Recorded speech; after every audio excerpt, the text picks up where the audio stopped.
Selamat datang di Trans Podcast, obrolan perjalanan berita hits sepekan.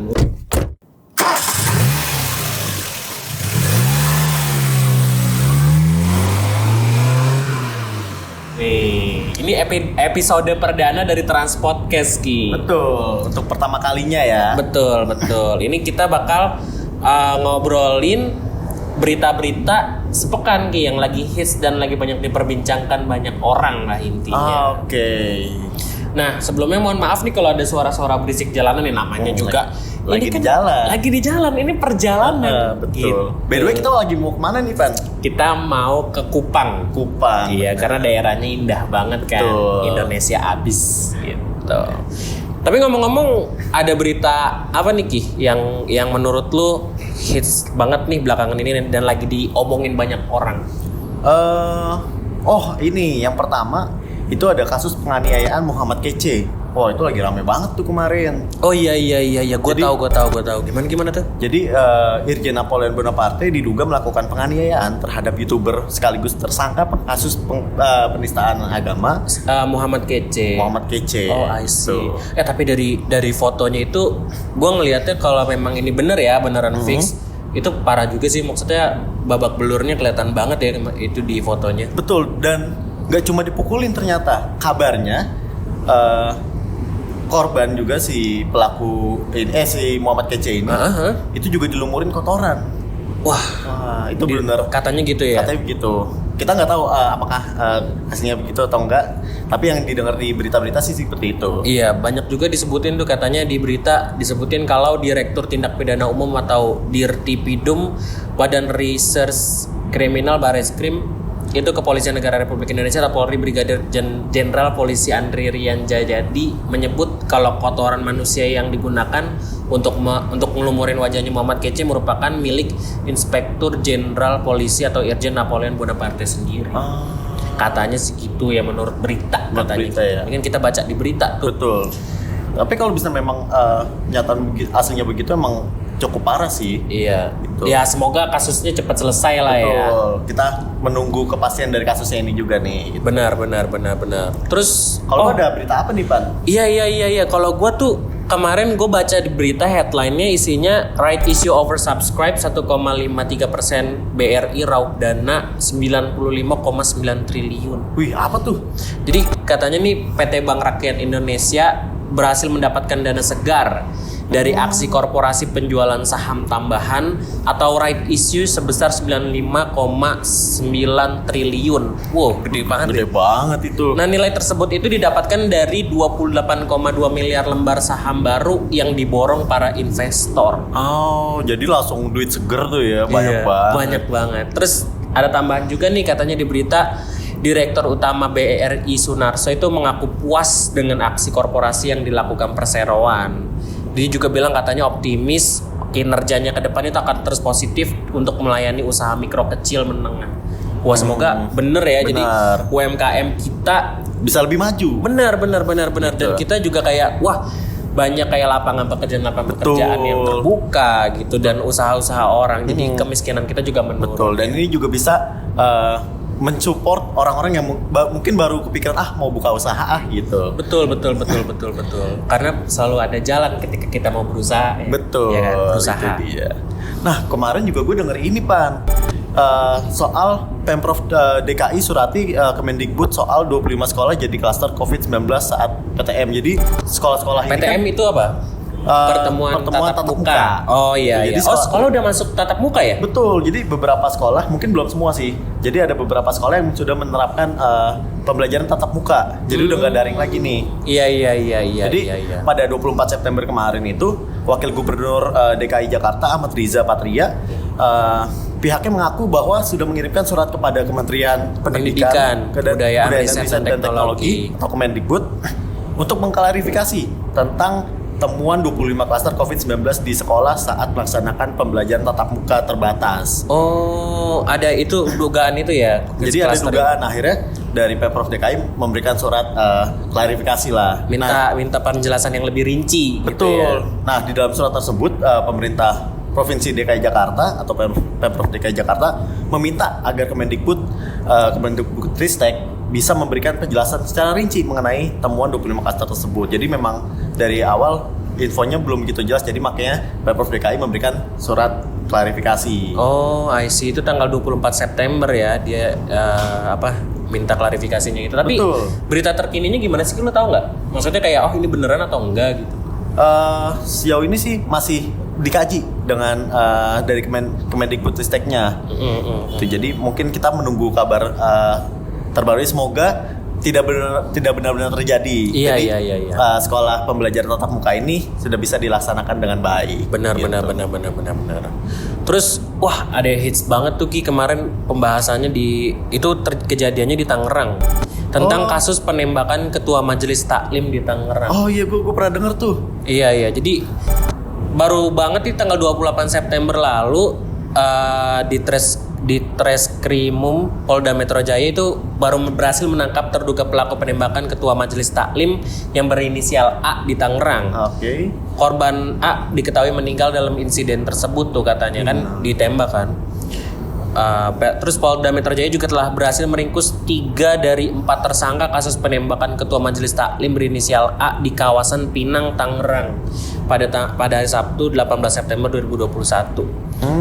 Oke. Terus jadi kan ada rumor beredar bahwa katanya dia ustaz gitu-gitu atau gimana lah. Gue juga agak kurang paham sih. Tapi ditegasin lagi katanya dia bukan ustaz melainkan paranormal katanya. Oh, jadi memang cuma sebutan dari warga sekitar doang. Iya, karena dia ketua majelis taklim. Iya, kayak gitu. Ya semoga kasusnya cepat kelar. Betul. Dan gak ada kasus-kasus kriminal lagi ya di kita. Karena kita sebagai warga biasa pun cukup takut kalau misalkan memang kejadian kayak gini terus berulang. Iya. Ngeri juga sih benar-benar. Nah, ada satu nih Pan yang kemarin itu gak kalah rame. Ini datang dari dunia selebrita Indonesia. Nih, Kabar baik atau kabar sedih nih? Kabar sedih sih. Oh. Jadi mungkin semua udah nggak asing lagi nih. Mungkin lu juga nggak asing dengan Tukul Arwana. Wah iya Om Tukul, gue selalu nonton acara-acara dia. Iya, nah kemarin ada kabar yang kurang baik dari Tukul, yaitu Tukul Arwana mengalami pendarahan otak. Wah, gitu.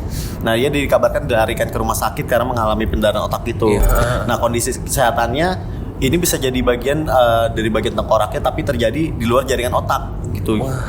Nah, ini bisa mengganggu aliran darah dan oksigen yang mengarah ke organ vital tersebut. Jadi ini bahaya banget sih. Nah, komedian sekaligus presenter Tukul Arwana ini juga menunjukkan progres positif gitu. Jadi alhamdulillah sejauh ini perawatan insentifnya tuh sudah mulai terlihat nih tuh. Jadi Tukul Arwana ini sedang dirawat di ICU Rumah Sakit Pusat Otak Nasional atau PON di Jakarta. Ini juga kabarnya diungkapkan oleh Rizky Kimon, manajer Tukul Arwana. Nah, meskipun belum bisa bicara, namun Tukul udah bisa merespon perintah dokter. Jadi udah sudah mulai bisa ngerespon dokter. Betul. Itu udah ada progres positif lah ya dari Om Tukul. Meski udah berangsur membaik, Mas Tukul juga mungkin masih ada beberapa yang belum terlihat lagi nih.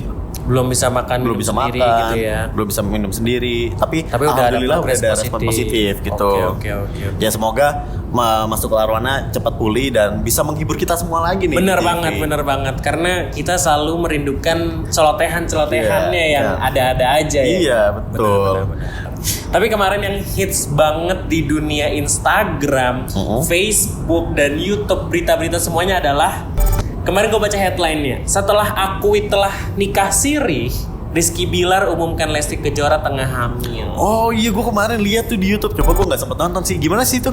Jadi Rizky Bilar dan Lesti Kejora mengungkapkan fakta terbaru tuh katanya terkait rumah tangganya. Rizky Bilar mengumumkan bahwa Lesti Kejora tengah hamil. Wow. Hal ini ia ungkapkan dalam acara eksklusif The Secret of Leslar di kanal YouTube Rans Entertainment.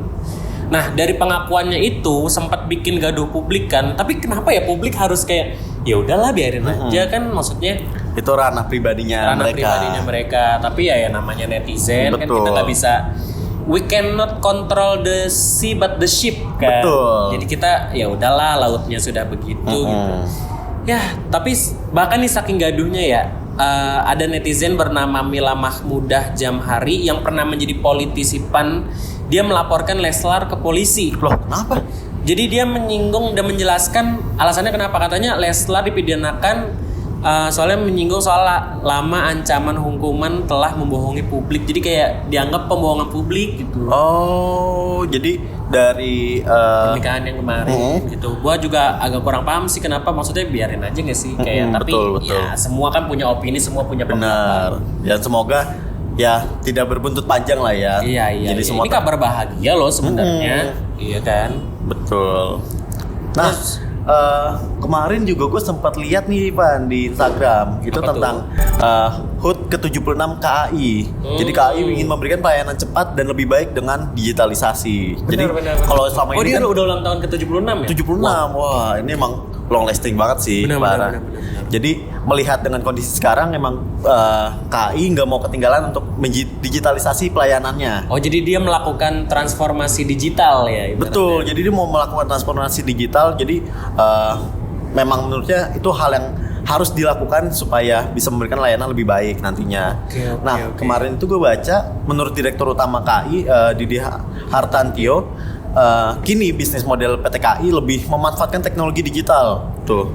Nah ini pun udah disampaikan di hari ulang tahun KAI ke-76 Pas hari ulang tahun kemarin. Betul. Oh iya, kemarin saking udah mulai majunya nih si PT KAI, itu lo tau gak sih yang katanya stasiun Manggarai itu katanya udah kayak di Jepang tuh. Ah iya, kemarin temen gue banyak yang pada ngeposting kayak gitu tuh. Iya, katanya udah ada jalur layangnya. Betul. Nah tapi gue penasaran banget sih, gue belum sempat kesana. Boleh lah, nanti kapan-kapan kita coba ya. Boleh.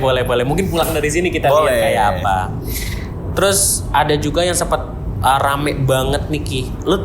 Lu pasti waktu zaman kecil nonton acara apa film Warkop dong. Oh, Warkop DKI. Nah kemarin itu ada kayak grup mirip Warkop namanya Warkopi gitu. Tapi dia sempat viral dan sempat jadi polemik atau jadi kayak pro kontra gitu karena ada yang bilang melanggar hak cipta dan juga yang kayak dan udah ada teguran juga dari pihak Om Indronya gitu selaku foundernya DKI Jakarta DKI Jakarta DKI Jakarta kayak gitu. Terus bahkan ada headline yang menyebutkan bahwa Kemenkumham putuskan grup Warkopi telah langgar hak cipta gitu. Jadi munculnya sekelompok pemuda dianggap mirip dengan kelompok Warkop DKI menuai banyak komentar. Seperti salah satunya komentar adanya pelanggaran hak cipta atas Warkop DKI itu. Nah namanya trio Warkopi. Oh mirip-mirip lah ya, karena memang dari orang-orang pun mirip. Ya, jadi emang orang-orangnya mirip gitu. Terus trio Warkop ini terdiri dari Alvin, Alfred, Sepriadi itu dianggap melanggar hak cipta atas Warkop DKI dengan kepentingan hiburan dan komersialisasi. Oke. Gitu. Jadi mungkin yang dipermasalahan dari komersialisasinya itu kan ya. Iya benar. Karena kan ya yang namanya sebuah karya, sebuah ide itu pasti mahal banget. Betul. Jadi kita harus saling menghargai, saling support gitu. Jadi Indonesia juga makin banyak karya-karyanya. Terus para seniman-seniman juga makin istilahnya merasa dihargai gitu, kehidupannya juga menjadi lebih layak gitu. Ya semoga kasus ini bisa cepat selesai lah ya. Jadi supaya Warkop dan Warkopi bisa mungkin nanti bisa kolaborasi bareng. Iya malah lebih keren benar-benar. Yang jelas ini juga bisa jadi pelajaran buat kita kayak kalau misalnya ingin berkarya atau ingin yang namanya membuat sesuatu, kita harus lihat-lihat dan kayak wah ini gue melanggar hak cipta nggak ya, ini gue bakal jadi masalah atau enggak ya gitu. Jadi kita bisa lebih berhati-hati tapi tetap kreatif. Bener, gitu. Supaya lebih aman juga kan. Benar. Udah mau nyampe nih Ki. Oh iya tuh, nah itu belok situ tuh Pan, belok kiri. Oke, gitu deh kita udahan dulu kali ya ngobrol podcastnya kali ini. Sampai jumpa di episode Trans Podcast selanjutnya. Sampai jumpa. Gue Topan. Gue Ricky. Sampai jumpa. Dah.